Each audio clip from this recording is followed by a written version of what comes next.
আসসালামু আলাইকুম গাইজ। আজ যথারীতি আমাদের নদীর ধারে ঘুরতে আসছি।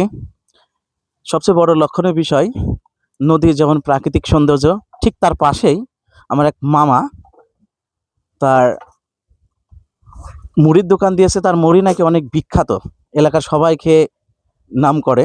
এই যে মামা যথারীতি মুড়ি মাখাচ্ছে। আসসালামু আলাইকুম। ওয়ালাইকুম সালাম।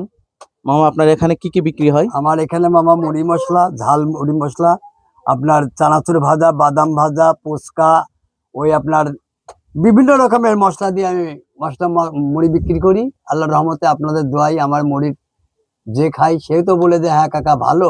এখন 10 জনে যাকে ভালো বলবে সেই ভালো। হ্যাঁ, আপনার নাম অনেক শুনছি, আজকে প্রথম আসলাম। আমার বন্ধু বান্ধব অনেকে এখানে আসে নাকি। আলহামদুলিল্লাহ। আপনার মুড়ি নাকি অনেক স্বাদ। জি, তার সাথে আপনার নিমকির মাখানো নাকি সবচেয়ে বিখ্যাত।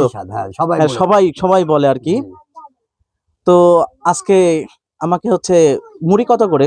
মুড়ি আপনার 10 টাকা 20 টাকা যে যা লাই তাই এই দ্রব্যমূল্যের এত ঊর্ধ্বগতির পাশে 10 টাকার মুড়ি পাওয়া যায় 10 এখনো? টাকাই এখন আপনার কাছে অনেক মূল্যবান। আমি এটাই আচ্ছা গাইস, আশ্চর্য হচ্ছি, মানে এই দ্রব্যমূল্যের এত ঊর্ধ্বগতির বাজারে 10 টাকায় হ্যাঁ 10 টাকাই মুড়ি, মুড়ি, যেখানে কাঁচা মরিচের কেজি আপনার হচ্ছে 320 টাকা 20 কেজি। টাকা। আর এখানে এগুলো শশা দেখছি।